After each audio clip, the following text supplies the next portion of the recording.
What's going on, brothers? A good day to be alive, brothers. A good day to be alive. What's going on, brother Peter Paul?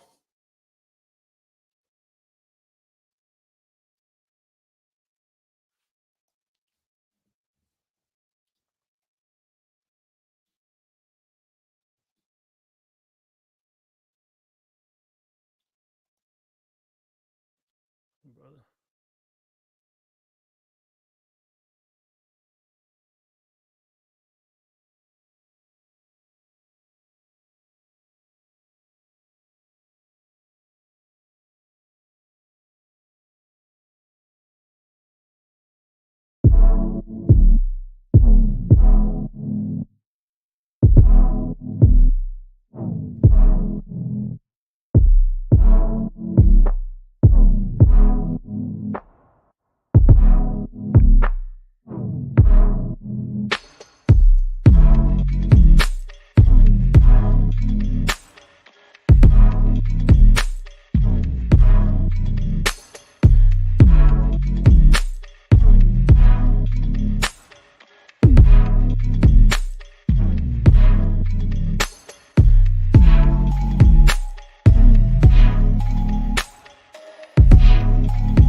What's going on, brothers?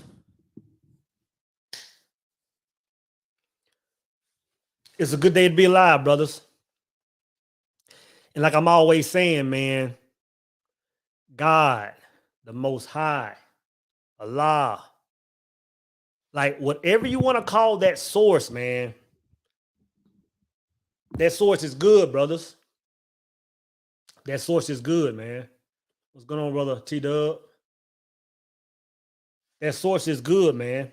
What I want to talk about tonight, brothers, and I appreciate y'all joining me at 11 o'clock on a Tuesday night. I want to talk about, can you rewrite time? Can you rewrite time? Like if you had the opportunity to go back and found some situation that was unfavorable in your life, if you were able to re-experience some experience, man, that altered your life, that changed the way that you think, that changed the way that you move right now. If you had a chance to go back, revisit that moment and change it, would you do it? If you could do that, would you do it? Can you rewrite the past, brothers? You know, man, when I went through my I hate to use words like awakening and all this stuff, but when I went through my transition of being a common man to walking in the energy that I'm walking in now, right? And I'm saying that because that's no short thing. That's a long process, man. I'm talking about when I was in my 20s and I started finding this knowledge that we talk about today. But I went on a long road. I went through a road of going through the Nevilles, going through a lot of old school philosophers, going through The Secret. There came a point in time, brothers, when I came across Neville Goddard. And y'all hear me talk about Neville Goddard, man. Not as much as I used to, but and for some reason, when I start picking up Neville's information, my whole game changed. My whole mindset changed. The way Neville broke it down. And my thing is, I would look around and ask brothers about his works. And a lot of brothers were like, I don't know who you talking about. I was like, man, how's nobody on Neville? I didn't meet anybody, man, who was tied into Neville's work as passionate as I was than this brother we're gonna talk to tonight, man. And I think that's the thing that brought me and him close. We got to have that Neville talk, man. It was like, bro, we speaking a whole nother language, man. But I'm bringing my brother Jerry in, man. Brother Jerry is a prominent member in the Power Circle, a prominent content creator, putting out several nuggets on Instagram, putting out several nuggets in the way, shape, and form of different courses. Love my brother, man. Introduce my brother Jerry Amika. What's going on, brother? Brother, let me first say, man, can you hear me, brother? I don't know if I can hear you. Yes, I can hear you. Sorry, my mic was on mute. It's crazy, man, because it's like when I was sitting there thinking about just like why me and you bond so hard, but it's because we both tied to that work of Neville, man. It's not a lot of brothers that are just very passionate about that work. And I can just remember, us having our first conversation, in the DMs and chats. And I said, man, this brother can speak my language when you're talking about resurrection, when you're talking about all those works, man. So yeah, man, good to finally have you on the show, man. We've been talking about it for a minute, bro. And I was so good to have you, brother. Yeah, man. So it's a pleasure to just even have the time to get to speak with you, let alone to be here with the circle and anybody who's watching on live. So I'm very happy to be here. So we have been talking about doing this for a while, haven't we? Yeah. You know what, man? First off, I have to say, man, I have to say thank you on a public forum, brother. That work that you delivered during the Power Circle meeting in Atlanta was powerful. Man. So I just wanted to say thank you. I know all the brothers left, man, pretty blessed, and a lot of us hearing certain thoughts in yours and philosophies of yours for the first time, brother. So I appreciate that. When I just think about being here on this planet, brother, when I ask myself sometimes like what is this whole thing about, man? Like why are we here? What are we supposed to be doing, man? It sends me down a rabbit hole of different directions, brother. But when it comes to just the nuts and bolts of it, man, in my opinion, I think we're here to experience our godship. Like when it says that we are made in the image of the Creator, it's like we're here to redo what God's do. We're here to create, man. So when I say something like that, what does it mean to you to create, or what does it mean, or what is our purpose to be here on this planet, brother?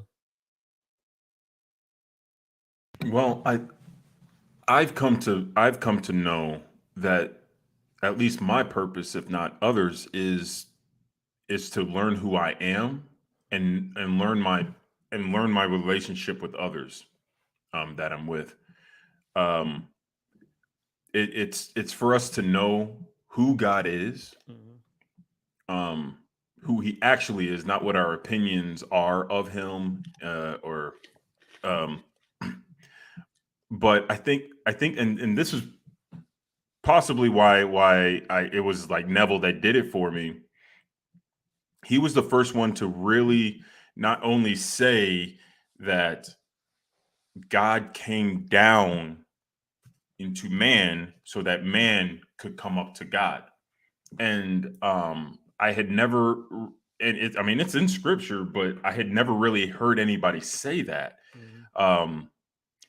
And he says it here. I actually have it highlighted. He says, the ultimate purpose is to create a spirit of Christ within.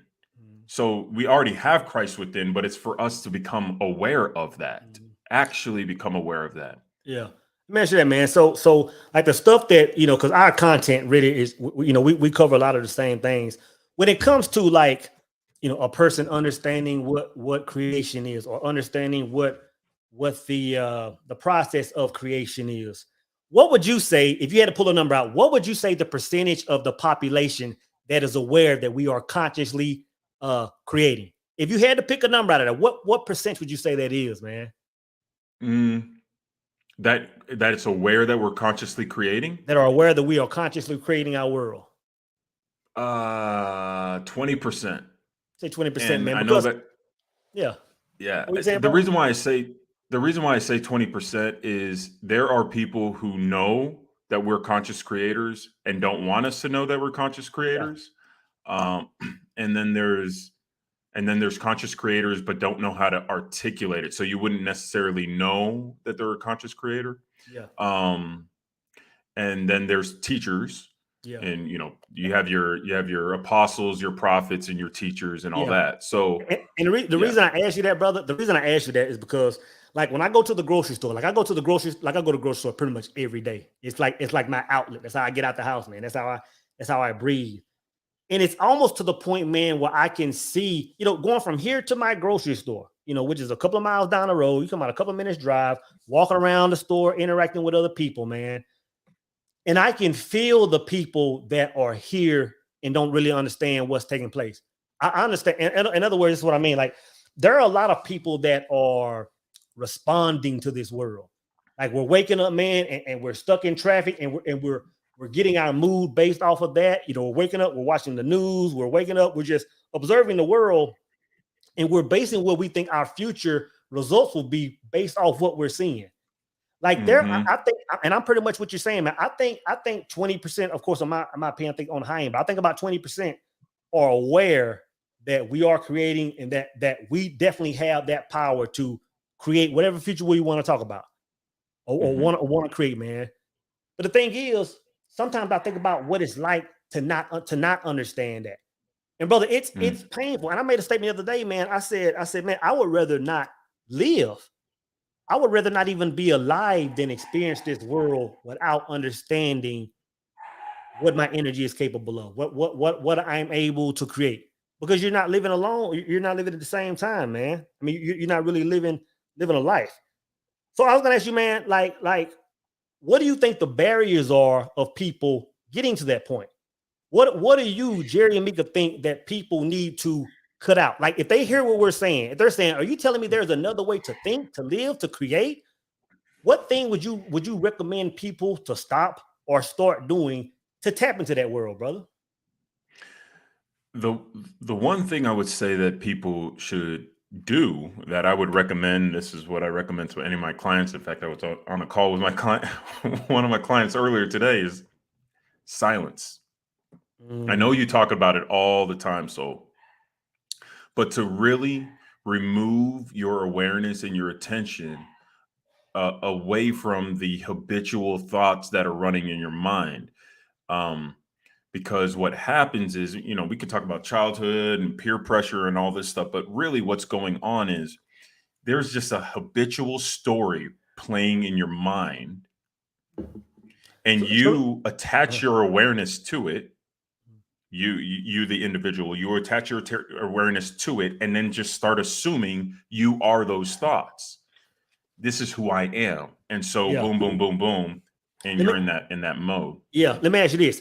For someone chiming in that's never heard the silence, what would you Mm, tell them that is, man? Because a lot of people hear you say the silence, and they're yeah, like, okay, you know what? Like, I might have heard that once or two. Elaborate on what that space is, man. right, yeah. So let's make it. I'm gonna. I'll make a diagram this way. So if you're watching here, just be with me, and you can experience it yourself. But that very part of you that is aware of my voice right now, without judgment, without story, without um, needing justification or definition, that part of you is the silence. Yeah, it's It's a the sacred one space, that man. can, yeah, it's the It's a one that can sacred space, and observe. I think me personally, man, I think that that's why people really can't go there because it's so sacred. And when I say it's sacred, meaning that there's not a lot of things that can reside in that energy. When you're talking about, Right. you know what, I need to go to this sacred place to create my world, to, you know, cut things off. I think the reason why a lot of people avoid it is because, like, I can't take certain energies, man. If I want to go there, it's pretty much a road you have to travel alone. And I I think mean, that you keeps a can't lot do of it with people there, anybody. man. But if people on this is what I think, man. I think, and this is why I think hard times are a blessing, man. I always say that the blessings are at the bottom. I think when just our actions create the world that takes us toward the bottom, when we have these hard trials and tribulations in life, it's our higher selves, instructing our low, sending issues toward our lower selves to take us to that point. Like when you have no money, when you have no, when your lights about getting cut off, repossession, man, that takes you down. It strips you of everything. Like that's why I say it's such a blessing, man. But that silence, like you say, man, that silence, I would definitely say is the first place to go if a person wants to find that deeper self, deeper sense of knowledge and understanding, brothers. Brother, the Well, silence. let me describe it this way. Yeah, Remember the playground, the seesaw or the teeter yeah, totter? yeah, You know, it goes up and down.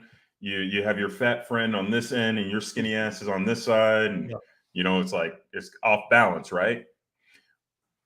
There's the fulcrum, the Mm, center point on that leverage, right? On that board, there's a center point. It's called the fulcrum, and that's where the power actually lies on a seesaw, on mm, a teeter totter.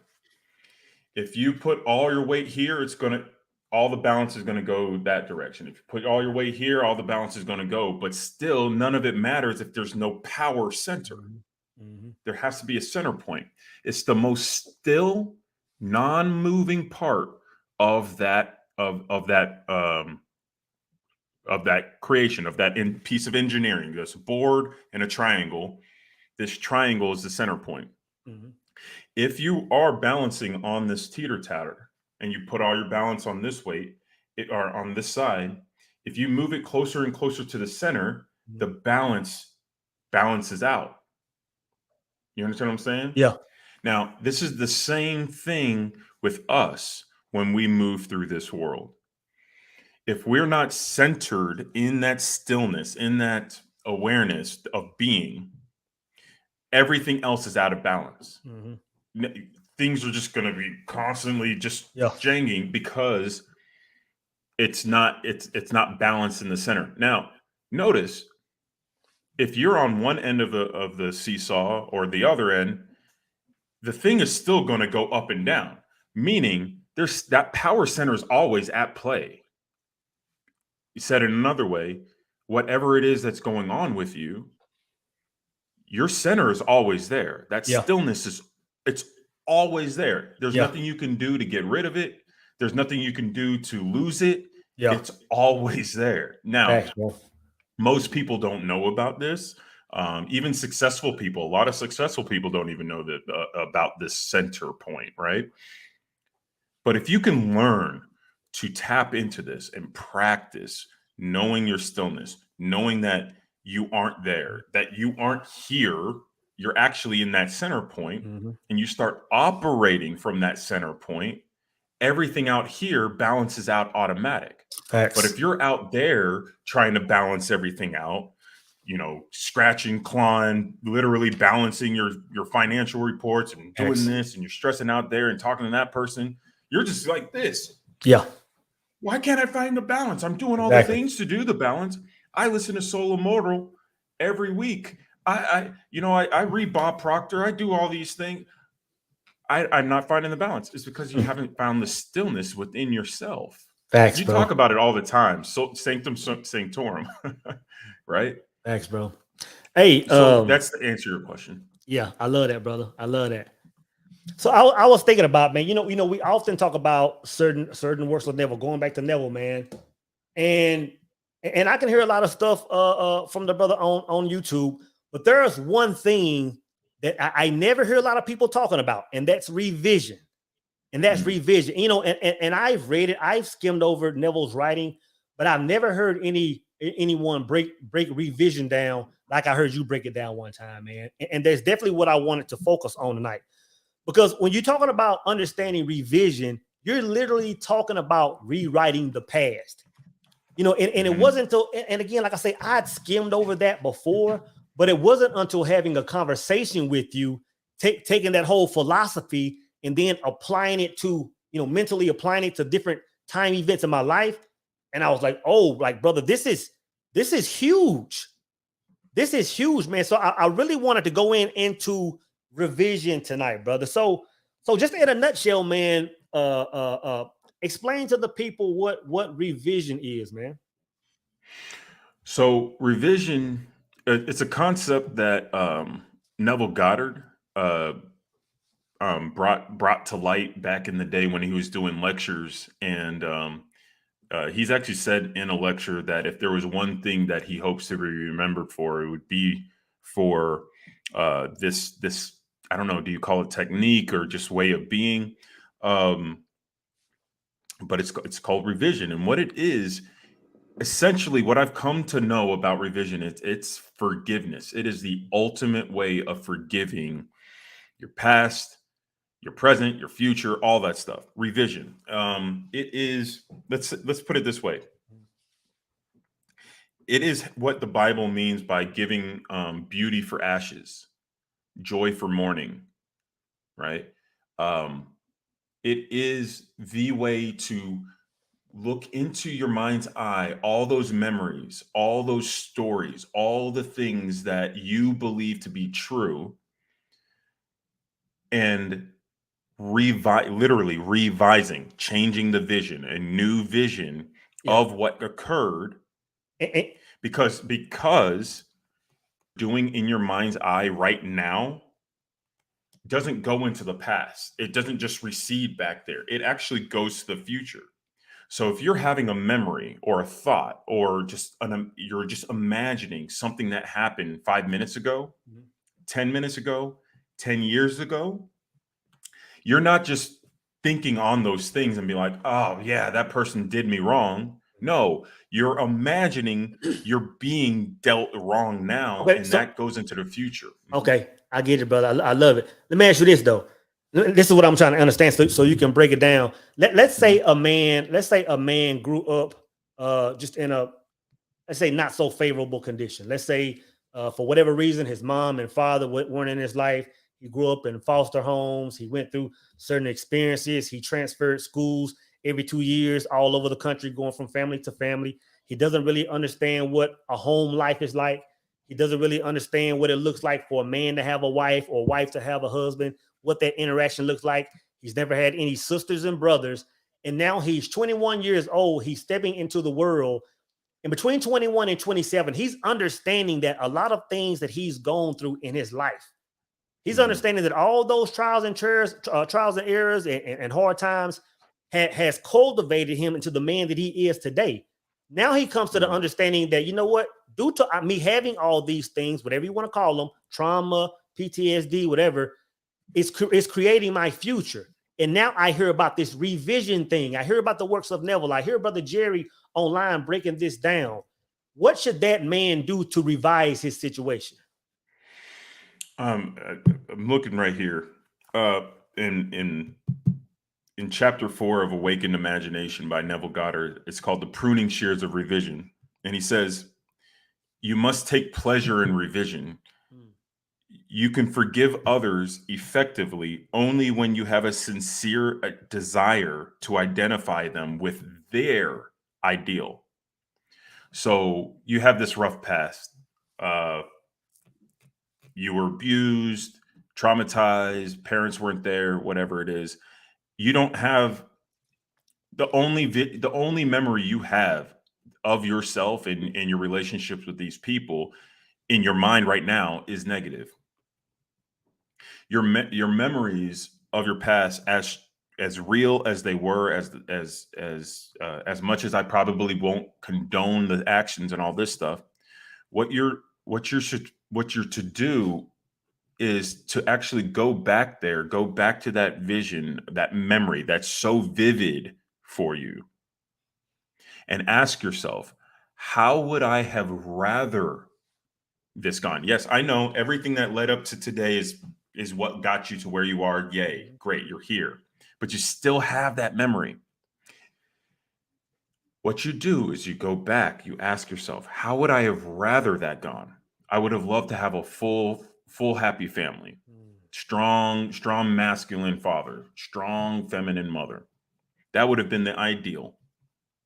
Do you have a desire? Do you have a sincere desire to see these people healed? Right? If it's a yes, then what you do is you replay that scene, that memory that you have in your mind's eye to the point of reality inside of it, again, within. Just as much as the memory you're holding right now is real to you, the revision must be real to you, just as real. So he says, forgiveness is a matter of deliberately withdrawing attention from the unrevised, he says day here, but unrevised memory, and giving it full strength. So when you have this memory of your traumatic past, it is a very vivid, strong hold. You can feel it in your bones. Your body actually reacts to it, right?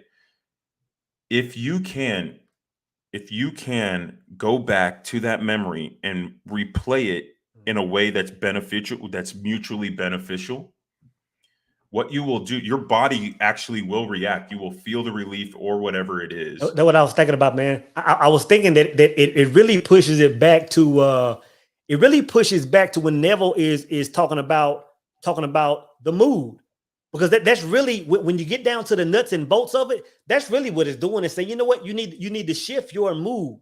And apparently the thing that made your mood, the thing that pretty much poured concrete around your mood now is an event that happened way back then. So I hear what you're saying, brother. You're saying go back to that time mentally and relive it differently. It's going to shift your today. You know, it's almost like just going back in time briefly. It's literally that, going back in time briefly to shift something. You know, it's almost like the movie, you know, Butterfly Effect. You know, one small thing shifts everything, bro. But I think it comes back down to the mood, man. And one of my favorite quotes from Neville, man, is in Resurrection, and it talks about mood. It says, people emerge out of the mass, betraying their close affinity to your moods as they are engendered. You meet them seemingly by accident, but find they are intimates of your moods. Because your moods continually externalize themselves, you could prophesy from your moods that you, without search, would soon meet certain characters and encounter certain conditions. Bro, it's almost like Neville was on one when he said that. He was like, brother, if you can control your mood, you're officially a prophet. You know what I'm saying? He said, if you can control your moods, you are an alchemist. Now you are connected to God. Now you are in full creator mode, bro. Like it is that powerful. When I read that, man, and all of Neville's work has burned a hole in my heart, man. It's just the way that brother delivers it. It does something to me, you know. Go ahead, brother. I'm sorry, but I was going to say, one of the interesting things about mood, just working with people enough times, I get to a place where it's like, oh, I can see who you think you are. Yeah, because they'll tell you. The thing is about the mood is, you know, one thing is a lot of people have it in their mind. It's like, oh, I don't mess with these people because I don't rock with their energy, or I don't move with this person, or I don't move with those groups, and I don't do this and I don't do that. But I listen for their mood.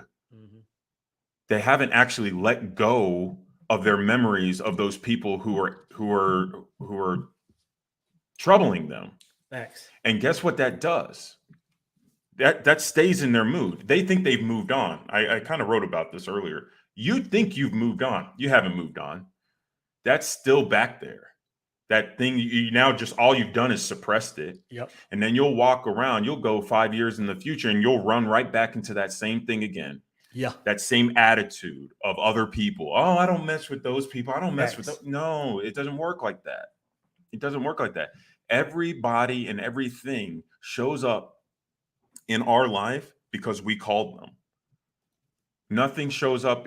Nothing shows up in our life that we didn't call. Yeah. But most of us, even conscious creators, Yeah. will be out here being like, I don't roll with those people. Yeah. No, yeah, you do. They wouldn't be there. Exactly. They Exactly, wouldn't brother. be there, you know? And so how do you deal with that using what we're talking about with revision? When you see another human that's not behaving to your liking, and you know that no one can be in your presence that you didn't call, that means that's you that you're watching. So it behooves you not to suppress someone who's ailing you. Your duty is to revise and heal that portion of you, so that way you've released them from the bondage and you've released yourself from the bondage. Facts. You know what I think about, man? Like, and what we're talking about is definitely on an individual level, and that just shows you the power of it.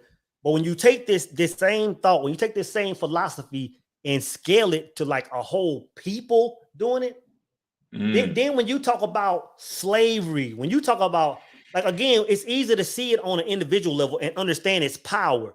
But think about if a whole people decided to say, you know what? Okay, this thing happened in our past. Let's rewrite this huge event and rewrite our entire culture. It would change. It would change everything overnight, bro. Like that's when I heard you break that revision down. I was like, bro, Jerry's talking about something that can shift the world, man. Like, we have to talk about this, bro.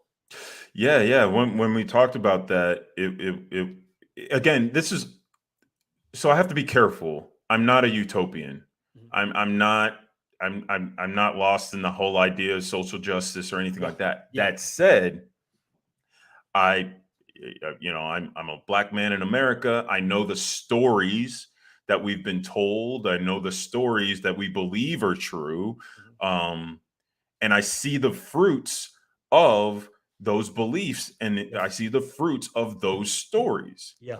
And if revision works in my individual life, and I taught it to my clients and it works for them, it works for Soul, it works for other people I know in my life, and it works in a way that I didn't even lift a finger to make these changes happen. What would happen if, let's just say Black people for now, Black Americans, what would happen if every individual Black man and woman just revised the story, had a new vision? I'm not talking about oppression. I'm not talking about slavery. Okay, fine, that happened. What would you have rather happen? That we freely chose to come here. Yeah. That we did build this continent. That people looked up to us as leaders. Yeah. I would love that story being told. Yeah. Whether it's true or not, it's not the point. If you revise and you believe that to be true, you'll start walking around here holding yourself high. It won't be in false bravado. It would actually be coming from your true center self. You won't need groups to validate you. You wouldn't need to point your fingers and say it's their fault that we're here. You wouldn't even point your finger at your brother for stepping on your shoes. It's just, you would be at ultimate peace because you recognize your past story. Now, I say all this to say the reason why I got really big on revision, it actually wasn't because of Neville. It was because of a sister named Candace Thoth. Enlighten us, brother. Candace is also a student of Neville's. She has a YouTube channel called Awaken the God Self, I believe. Candace is CandaceThoth. And she came up with this idea she calls Revision 2.0. And what she did was revise her whole family history, going back to her grandfather.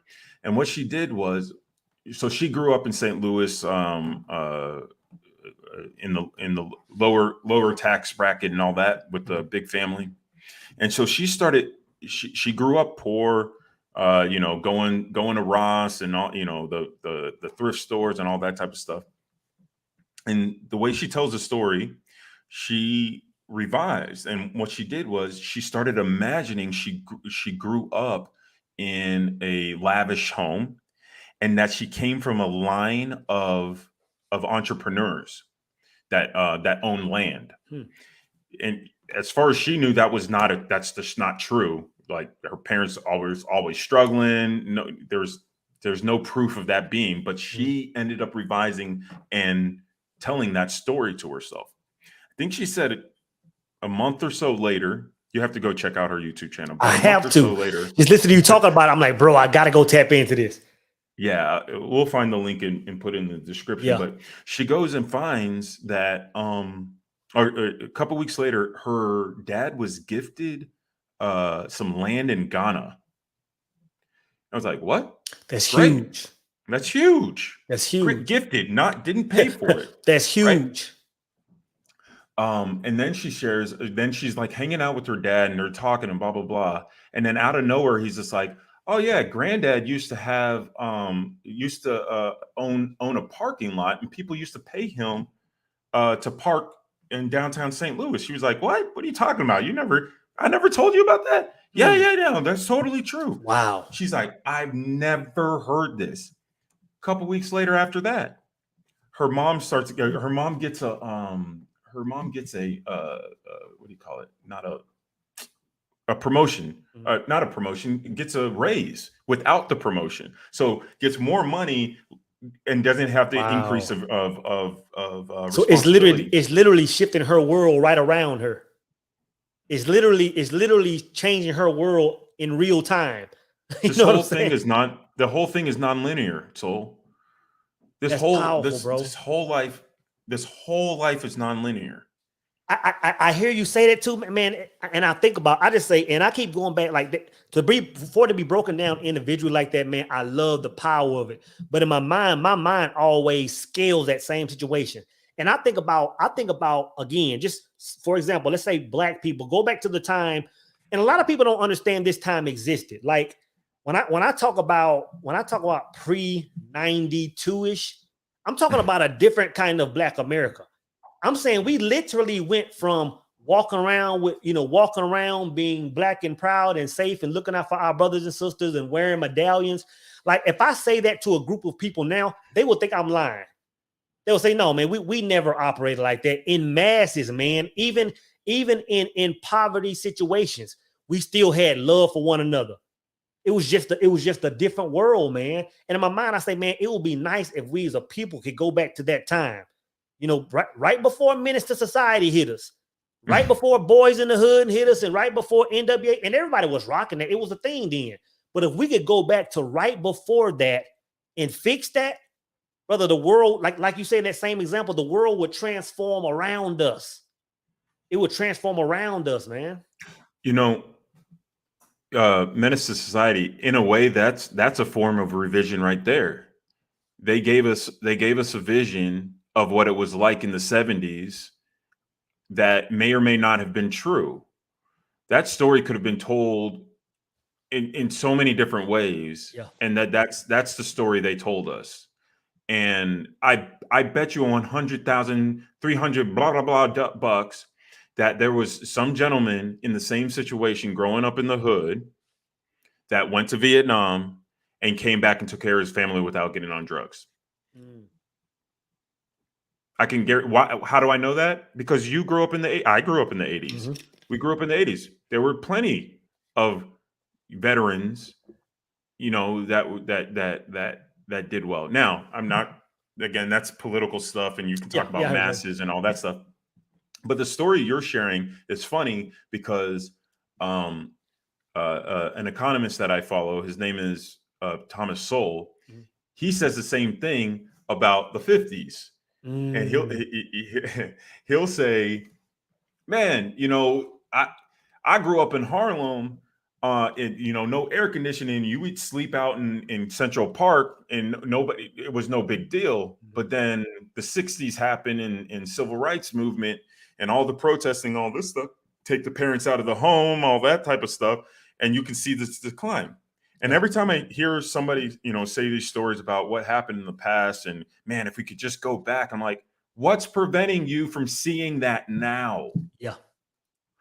Yeah. What's preventing you from making an assumption that you are already in a loving home? Yeah. What is preventing you from assuming that Black people are already thriving and have always been, that these depictions that they're showing us Yeah. is a form of revision? Yeah. So what I would suggest is screw Menace to Society. Yeah. Yeah. The people who were standing up against movies like that, let's all admit that they might have been right, and let's revise and just imagine what it would have been like if we would have listened to those folks Yeah. that were standing up against them. I think it's Shahrazad Ali Mhm. was a big speaker. She constantly was talking about Black femininity, true Black femininity, and the way she would talk, she was like, "No, we are a strong people. There is no fight here. There's nothing for us to fight. There is no oppressor. Mhm. The only oppressor is Yeah. who? Who? Yeah. Who? It's me. Yeah. It's me." So Yeah. if that's Yeah. the case, let's revise. So let's think. Menace to Society. Let's what would that have been like if our men came back healed? Yeah. How Or powerful of a shift. How powerful okay, of a shift that would be, brother. and if that was the case, who would you be, the person who's listening now? Who would you be right now if that's true? Mhm. And you have to feel that you actually are this person now. Don't force it. You can't force this. This is a meditation on truly. If it were true that Black people are kings, Mhm. how would we move? Would we be bashing each other? Would we be would we be filled with drama? Mhm. Would we be constantly pointing our fingers? Or would we Facts. be leaders, actual leaders, and not just in our community? We'd be looked at, observed, and Mhm. being like, man, we need to follow them. You know what this makes me think about, man? Like when Neville was talking about and we keep going back to Neville because I know we both have read a lot of his works, man. But it was an interview he did back in I want to say in the 50s, man. And we talked about this on a power circle at one point in time. And he was saying, he said, you know what, at some point in time, man, the world is gonna change. Like it's not gonna always be like it is right now. Like at some point in time, you know, right now we can go to our religious circles or we can go to, you know, politicians and do hoorah and try to get change. He said there's going to be a point in time where that no longer is going to work. Like that's not going to be the way to understand what's taking place and fix it. He said there's going to be a group in time. He said there's going to be a point in time where you go to your circle of friends, whether your family, your friends, your neighbors, your fraternities, whatever. He said you're going to seek the answers. He said the answers won't be there either. He said a time is going to come when these things, I know it don't make sense now, is what he's saying, but there's going to come a point in time where these vices we use and people we lean on, it isn't going to have the same juice. It isn't going to give you information to get out of your situation.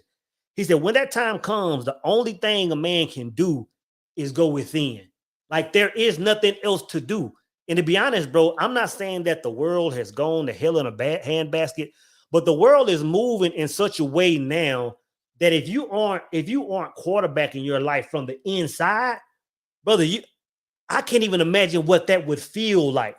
Like I don't want to understand. I mean, I can't understand how a person would walk around in fear 24 hours a day, not knowing that the handlebars are in front of me.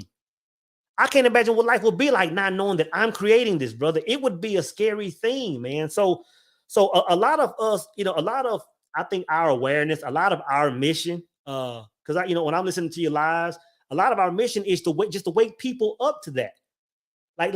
Just to wake up, not saying you got to know all these books, all these philosophers, all these, you know, the Kabbalion, all that stuff. Just be aware that you're creating this. That alone is going to just, you know, crack that door open enough to start your journey. And a lot of people think it's about swinging for the fence. And I don't want to have these conversations because I don't know all this information. Just the fact that you don't know this information, but it exists, it's step one, man. So again, man, I'm glad you broke that revision down because if a man understands that he can change anything in his life. I mean, yeah, we looked at black people as a collective. We looked at a man going back maybe and fixing trauma. But it doesn't have to be to go from a bad situation, or let me use the word unfavorable, to a good situation. You can go from a good situation to a better.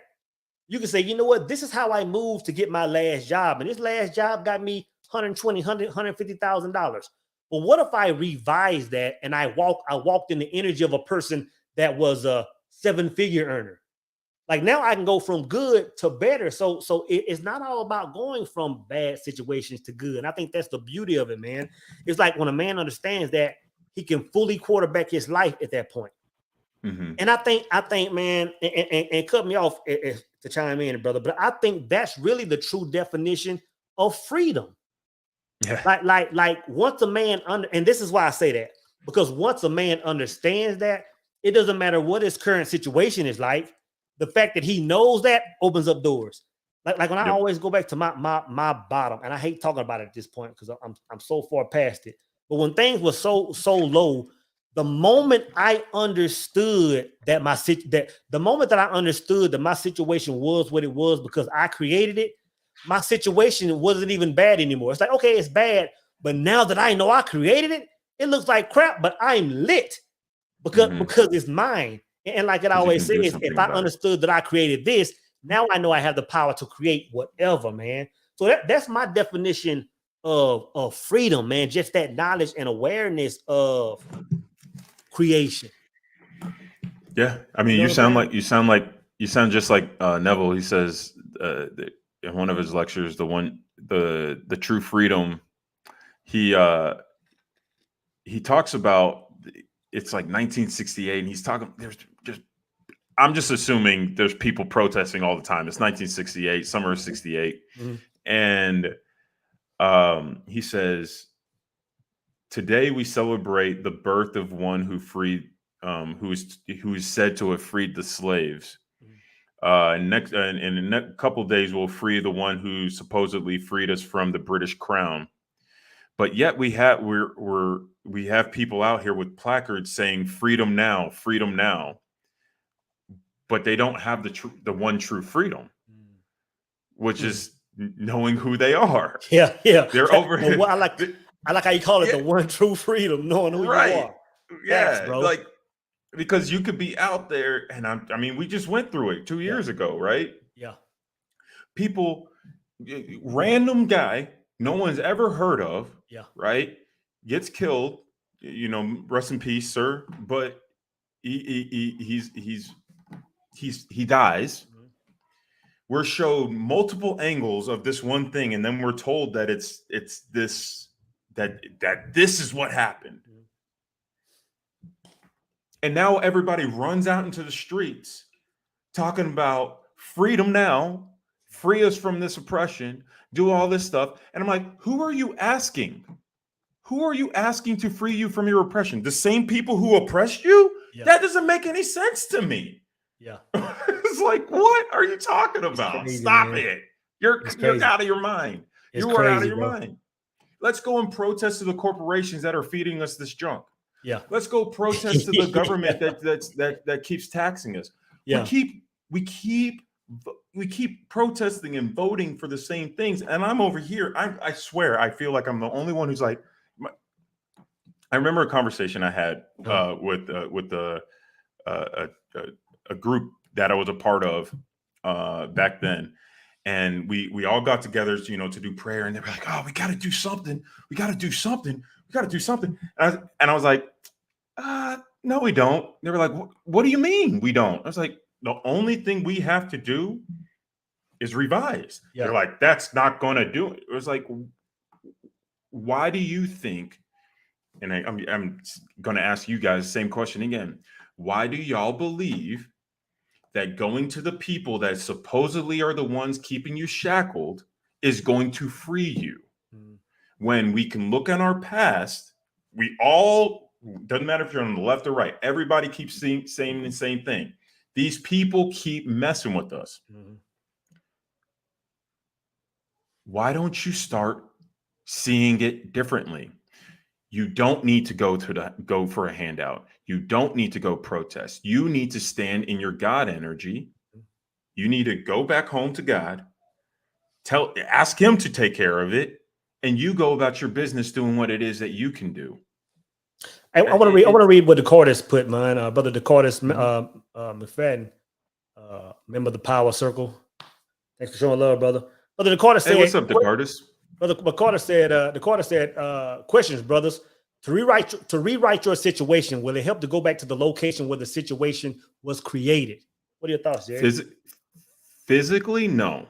You don't need to physically go back there. No. If you can remember it, it's vivid. You could probably know exactly. I mean, maybe you can't, but you could probably know what it smelled like. You probably know what you were wearing. You definitely know what they said to you. You definitely know how you felt.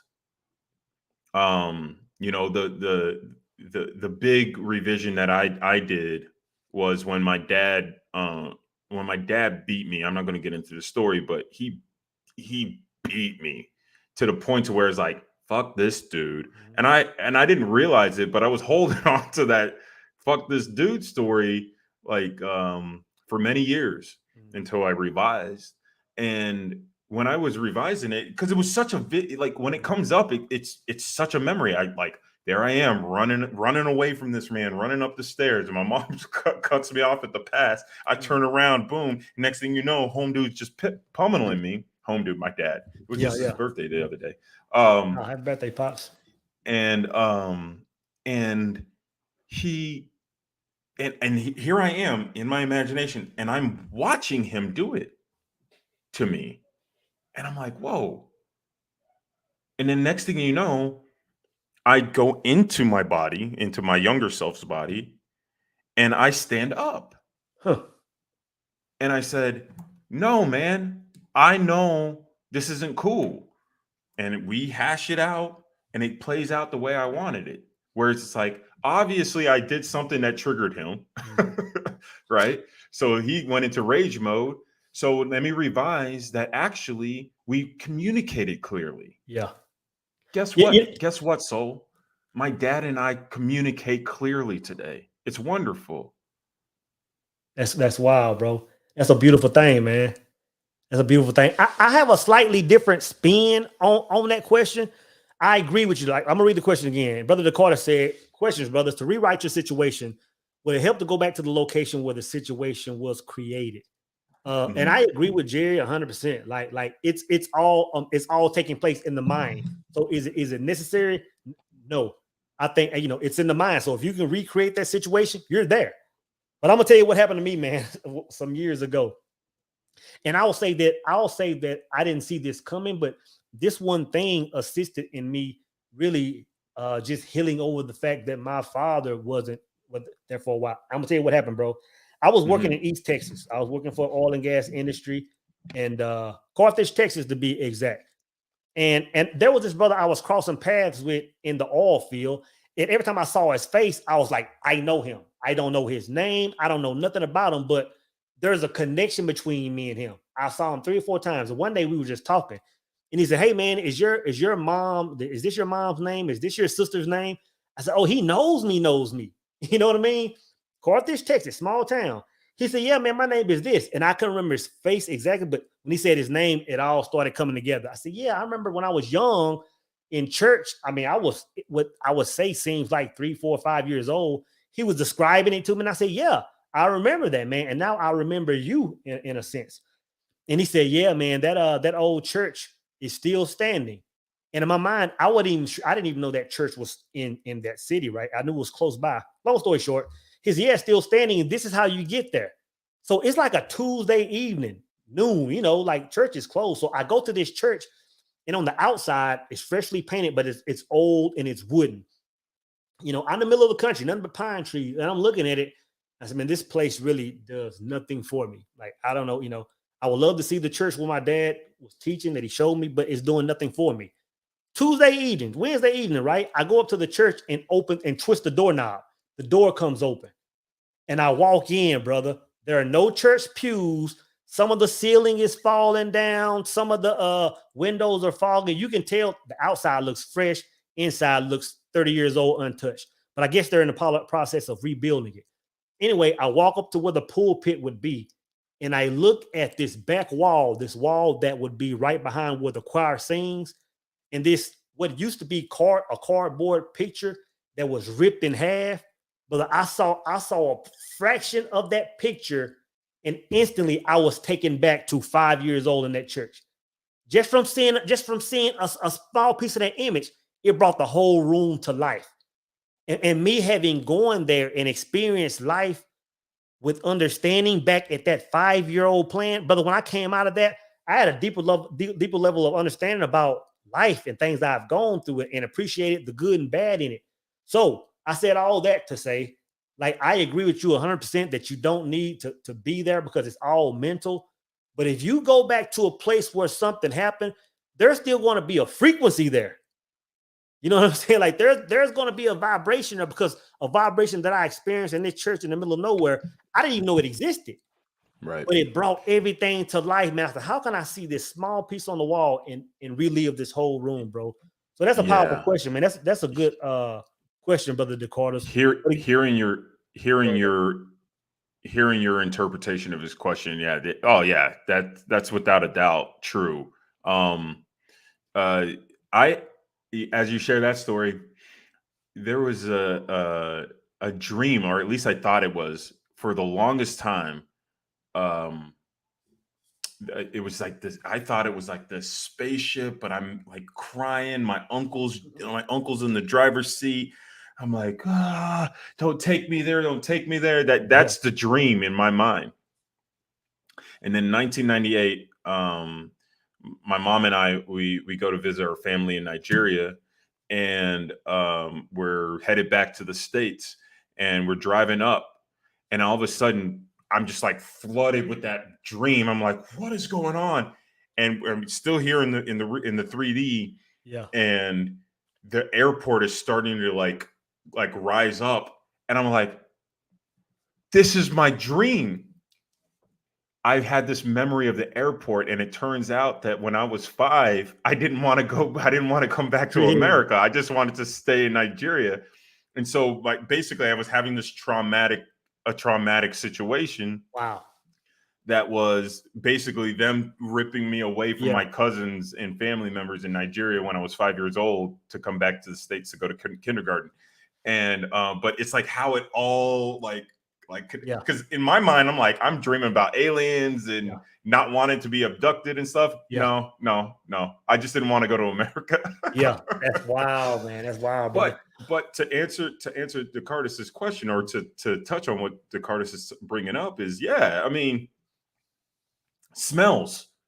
You could like a waft of a smell could bring back a memory, right? PTSD is a perfect example. That a sound clicks, or you're in a physical space, or you're touching something. It all triggers something in your mind. Yeah. And then we add meaning to it. And based on the meaning that we add to it, we have these certain actions or beliefs or whatever. It's the reason why, somebody could say something to you, and all of a sudden it triggers you.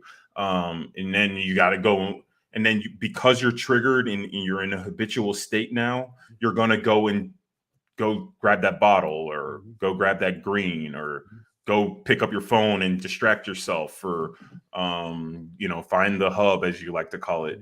And these actions, again, this is about revision. These actions that you're taking that you don't want to be taking, or whatever, they come from the vision that's triggering your actions. So if you revise those visions, they're gonna trigger new reactions. So, I love it, man. I love it, man. So that's the answer. That's how you revise, man. I appreciate you breaking that thing down. But I want to swap gears, man. I want to swap gears. We're gonna take just about a 30-second break. But before that, let me say, man, that just people in the chat, man, Black Friday with Immortal Minds has already started. I'm gonna put this link. Check out Black Friday when this is over. Check it out now on our 30-second break. Uh, everything is $9.99 or less. A lot of the work I put together is $9.99 or less. The Black Friday will sell between as we speak to the end of the weekend. So take advantage of that. We're gonna take a 30-second break, man. But when we come back, I want to shift gears, brother. I want to ask you about imposter syndrome because you spoke about that. You spoke about that at the conference in Atlanta a few weeks ago.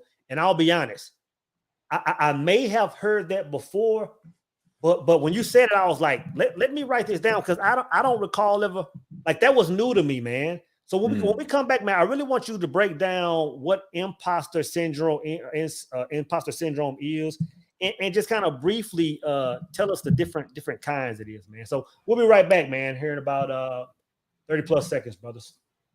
He gives actual quotes that you probably never even heard before. He said that Henry Ford was aware of it. All of them aware of it. This is the secret inner teachings that that Napoleon Hill was not necessarily able to give out. This is one of the things that's missing from the secret. You are actually a broadcast tower that's broadcasting energy into the universe. And you wonder why you get the results you get and the people show up in your life because it's what you're broadcasting.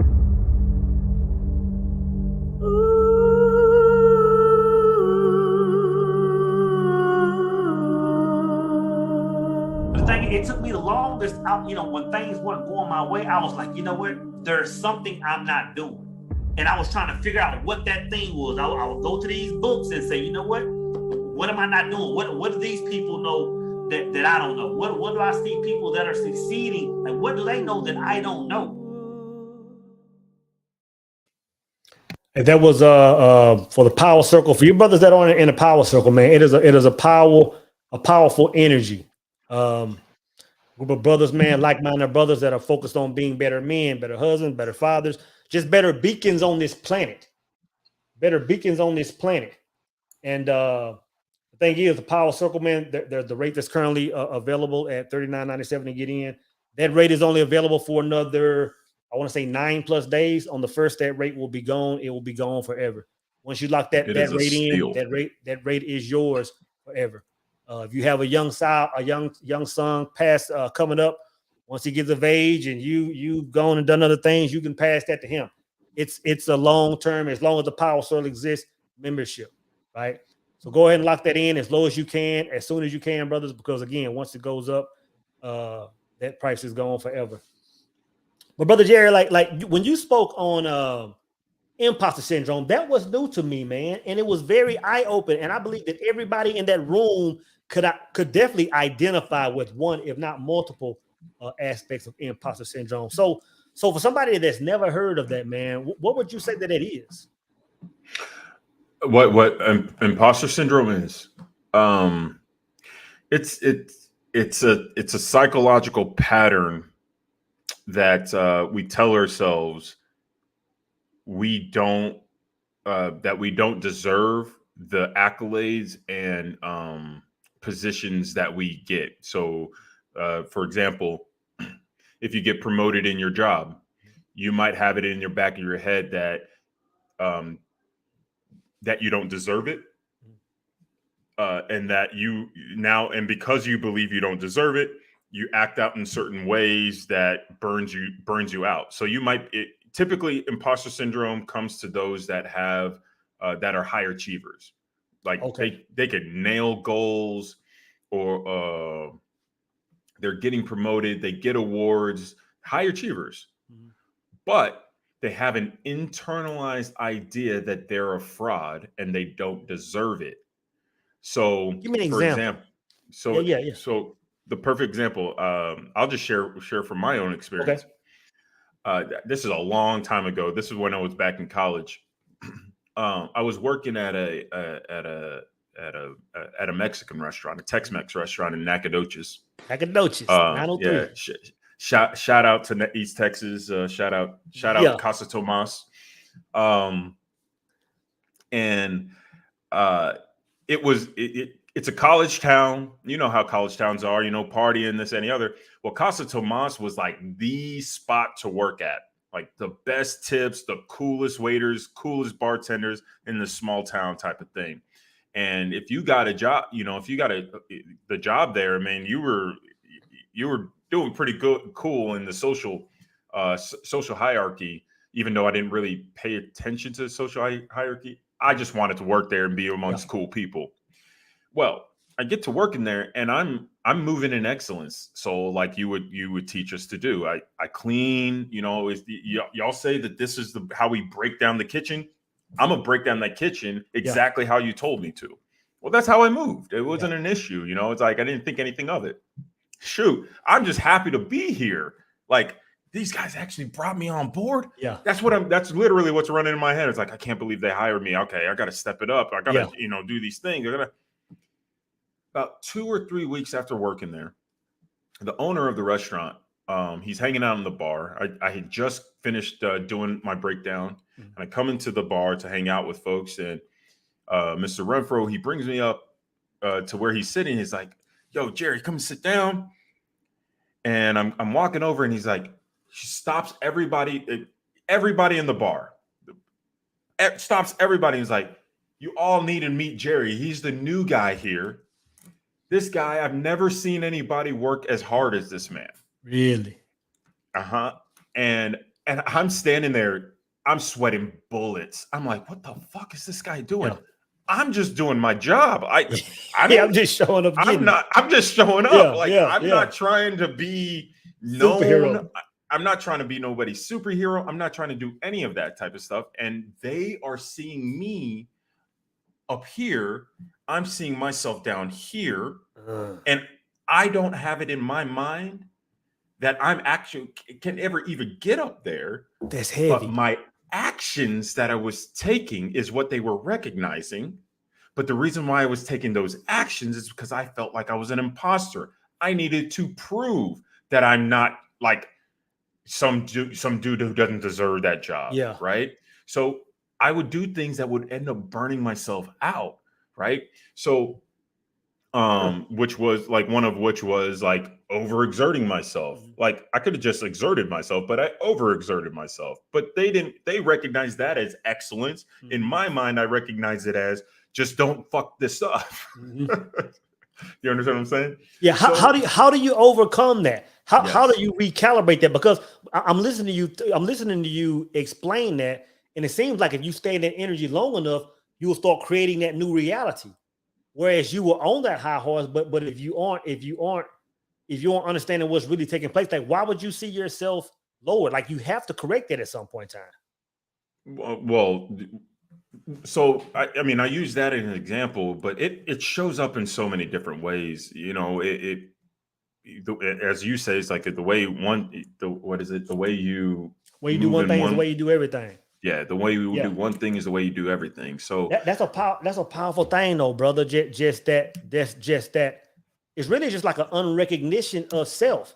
It's almost like seeing you move in your God energy and not calling it what it is. It's almost that's like being 100% over humble. It's like if you're shining there, like, own it. And I can understand why people don't. It's like, no, man, it's not about me. It's about the greater good. It's about me just being me. But really, you're a beacon, and you need to say, you know what? Okay, I'm shining. Y'all are recognizing me. I am that I am. You know what I'm saying? But part of that again comes in with the stories we tell ourselves. True. Man, it took me forever before I would realize that I could ever be popular or even though I was a confident person, even though I was a leader, even though I did all these amazing things that people would if people looked at my resume and were like, "Dang, Jerry, you did a lot." Yeah. But the whole time it was happening, I was doubting myself. I didn't know anything about my God power. I didn't know about who I was or anything like that. So I was just moving to impress other people, essentially. So the ways we'll talk about just real quick, just bullet points of how to overcome it. And then we'll talk about like the 5 different types. I'll give you bullet points of the 5 different types and then ways to overcome it. Because the story I shared might not necessarily click with everybody, but if I describe these 5, you're gonna find it. Yeah. So there's the perfectionist, there's the Superman, Superwoman, there's the natural genius, the soloist, and the expert. And remember, despite external evidence of their competence, those experiencing this phenomena remain convinced that they are frauds and do not deserve all that they have achieved. They don't believe they deserve it. They'll hem and haw. It's the type when someone says thank you to you and you're just like, oh, I don't know. It's no big deal. Yeah. Like that, right? So the perfectionist sets excessively high goals for themselves. And when they fail to reach that goal, they experience major self-doubt and worry that they won't measure up. Success is rarely satisfying to the perfectionist because they believe that they could have done it better. Okay. So there's the Superman, Superwoman. I'm just rifling through this real fast. Yeah. The Superman, Superwoman, they're convinced they're phonies amongst real deal colleagues. So their friends and colleagues, they're the real ones. They're the ones who are really doing it. But the Superman, Superwoman, because they believe that their friends are the real deal, they push themselves even harder to measure up. That was me, like in the example that I gave, right? So I was working extra hard to live up to a standard that no one forced upon me. Yeah. So there's the natural genius. They believe they need to be a natural genius. The natural genius believes they need to be a natural genius in order to be competent. And they judge their competence based on ease and speed as opposed to their efforts. So if it's not easy on their first go, or if they don't achieve it on their first go, they're out. I see.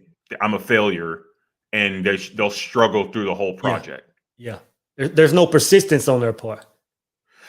Not necessarily that there's no persistence. It's just they'll feel like a failure.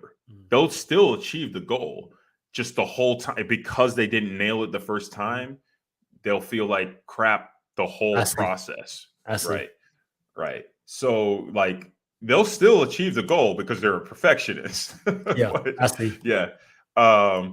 The soloist, well, there's some perfectionists that won't, but we're talking about these competencies specifically to this. The soloist feels as though asking for help reveals their phoniness. They firmly feel that they need to accomplish things on their own. They cannot delegate. They cannot ask, because if they do, it proves to the world that they actually are a fraud. Okay. And that's a real hard one that I had to deal with. I still kind of, I think in Georgia, when you touched on that one, I think that may have been the one that hit me the hardest. You know, when I heard you break that down, even hearing you say it now, it was almost like a body blow to self. I was like, yeah, that's the one I believe that when he spoke of, man, that touched me the hardest. Because like I said, I know, because I was sitting in the back observing. Everyone in that room was affected by one of them, man. It one was of them. everybody was kind of, as you were speaking, everybody was just kind of having that self-reflection, man. That was eye-opening, brother. Before we go to that next one, man, I just want to recognize Brother Roger Russell, man. Let me give you a solid at ease, brother, for that super sticker, man. I appreciate that, brother. And I want to say I appreciate it, man, to brother Grub Dwayne. Brother says thanks for all the wisdom I got. Secret of Your Immortal Self and the Resurrection book. Great message. Yeah, those are two solid nuggets, man. The book Resurrection is definitely in my top 5. I was just actually, reading that before this call.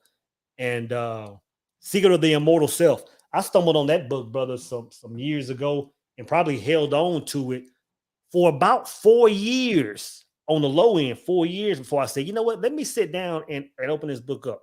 And chapter 1, Nuggets, when it's talking about life behind the mask, man. So yeah, those are two different solid books. But what are the other ones, Jerry? Yeah, there's two. There's only one more left. So there's The Expert. The final one is The Expert. They base their competence on what and how much they know or can do, believing they will never know enough.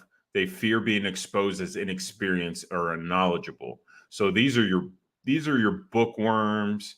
These are the ones that they might be a little slow to start because they're constantly in the books, or they need to get one more class, one Yeah. more course, one more PhD, Yeah. all that stuff. And it proves their knowledge because they have all, or it proves their competence because they have all this stuff. But it's just wild. Like Yeah. they'll be awarded for their great work, Yeah. but they'll be like, but y'all don't understand. I mean, Einstein knows way more than I do. Yeah. I got exactly what you're saying, man. Yeah. Exactly what you're saying, man. I appreciate you breaking that down. Yeah. Before I ask you, man, where people can really come find you and talk about really what you have going on, I want to talk about your course, man. I know you have a course, and a few brothers in the Power Circle I know are in that, have spoken well about that. Tell us briefly about what your course, what you have going on in that area, and how people can connect with you on that level, man. Yeah, there's a number of different ways of working with me. I'm about to release that talk we did on revision here probably tomorrow. Um and then I have the Imaginarium course, which is a hybrid course. So it's a 90-day program mixed with one-on-one coaching with me. We might be switching it next year at some point to group coaching, but for now it's just one-on-one. So what it is 90 daily exercises fed drip to you that give you easy to bite lessons that are all that it comes from all the great books that we're talking about, but it gives you an assignment at the end of it that you apply immediately into your day, and you do that for 90 days. And then once a week you get on a call with me and we hash out what happened that week, so we can just find those little tweaks, those things you want to revise, all that type of stuff, so that way you actually get to experience who you are and how this works. Because man, you can read these books all day. I mean, I work with clients that, like, if I love it. I love what I do. And the fact of the matter is, it's so easy to read these books and be like, I got it. Great. But you're not actually applying it, because like you talked about in your video earlier today, there's no accountability. There's no map to keep you in that state, to keep you in that mood, to keep you in that state of mind. All you have is your theory and somebody else's words, but you haven't actually gotten the experience, so you can get past theory and get into the knowing, or as scripture would say, be a doer, not a hearer only. Nice, brother. So that's what I offer. Nice, man. Is there a website, or is there any social media handles you would like people to follow to find your content, brother? Yeah, of course. Instagram is probably the best way to find me. That's where you can find me a majority of the time. I think I have a YouTube channel. I'm just not sure how to find it. And I'm on LinkedIn, I'm on Facebook. But honestly, if you want to get in contact with me, you want to send me a DM, or you just want to see what I'm all about, the best way to get in contact with me is by going to at Human Imagination, like it says there on my name right there, and click on the link tree. I have my courses and different ways you can work with me, man. Nice, brother. Nice, brother. Well, my thing is, I would like for people to really know who Jerry Amika is before we get out that call. But before we get out this call, the thing is, we would have to talk on this. We'll have to be on this tonight, man, for several hours for them to really understand who you are. Of course, man. But to really narrow that down and let us understand who you are, man. I want to ask you a question, brother. I want to ask you about someone who was the most influential person in your life, whether living or passed away. Who is the most influential person in your life, and why? That's a deep question, Soul. I guess sometimes it depends on the day. The first person who popped in my mind was my grandmother. And she was the first person who taught me that when I point my finger, the rest are pointing back at me. Mm. And it never really clicked until I started studying this work. And it like really didn't really click.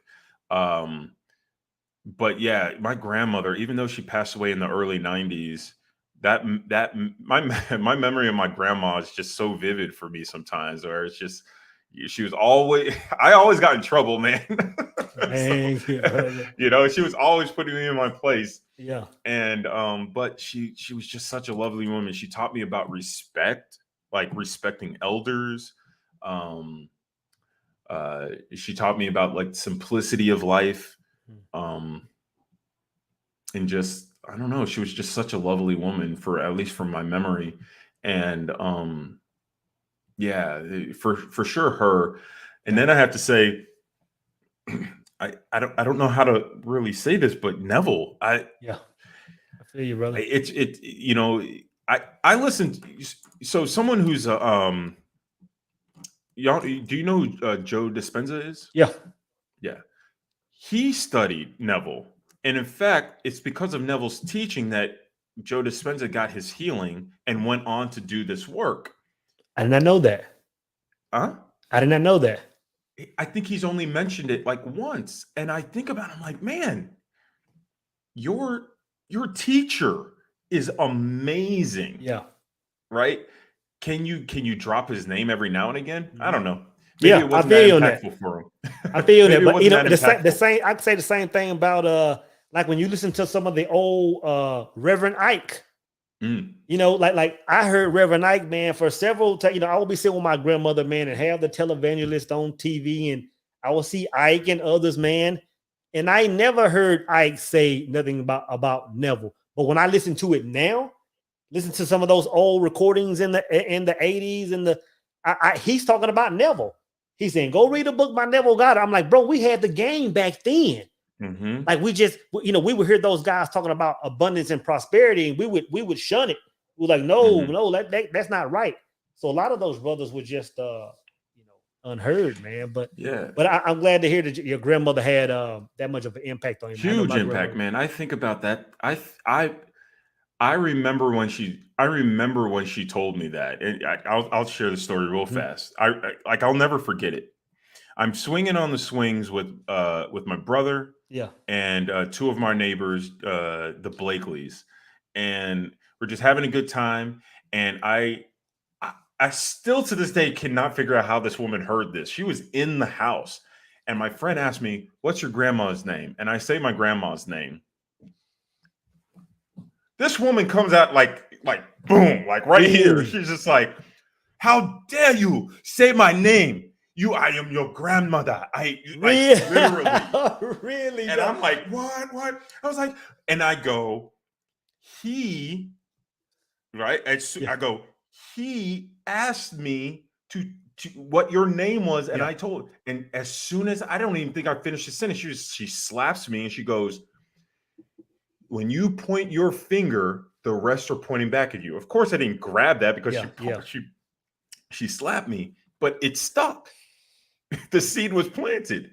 And so anytime I think about it, I think about revision, I think about teaching, about my reactions to life, all this stuff. I always think about my grandmother. Wow. Oh, someone just posted Father Divine in there. Yeah, that's another one. He's actually on my list of people I'm studying right now. Really? Derails. Yeah.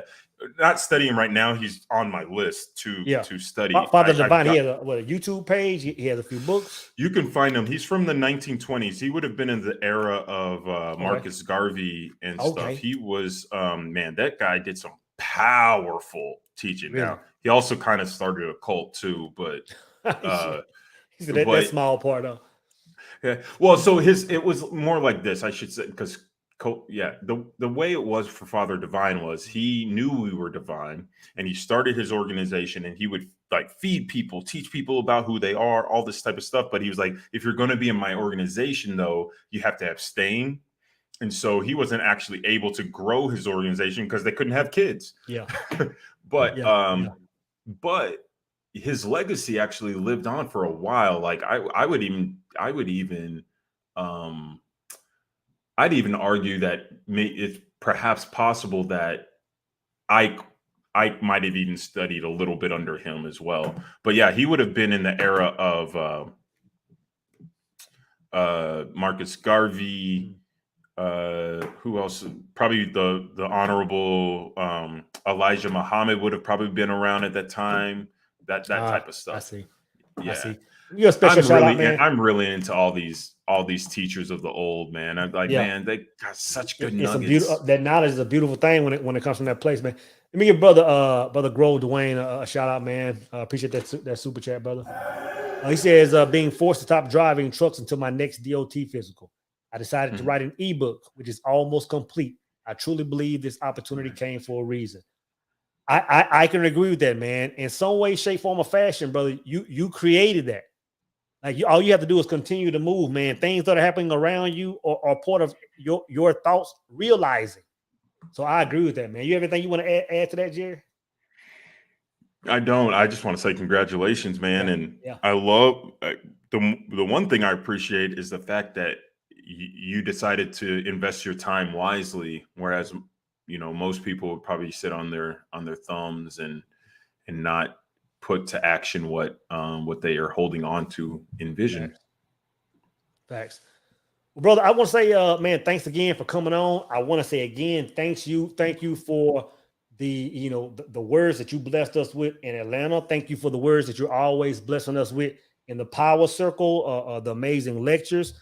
Anybody on here, definitely go check out his Instagram page. He's dropping great posts every day. His program is helping people evolve. Again, thank you, brother. And thank you for joining me this late in the evening, brother. So with that being said, sorry to interrupt. I do want to say one thing that just popped in my mind that I try to make sure people understand when I'm teaching. This is supposed to be fun. A lot of times people will get into this work and they become super serious all of a sudden. And I'm like, man, you're not the one doing the work. The Father within is doing the work. All you have to do is enjoy his presence. Facts. So if you're not having fun, if you're not being joyful, if you're constantly being serious and look, I'm like masculinity, red pill, blah, blah, blah, blah, blah. You are divine. So when you go within, it's not to try to make something happen. It's to enjoy that which is already real. It's meant to be fun. And I just had to make sure I said that because I didn't say that. Yeah, I'm glad you did, man. It's a beautiful thing, brother. Well, thanks again, man. Thanks everybody for joining tonight. And we'll see y'all again next time.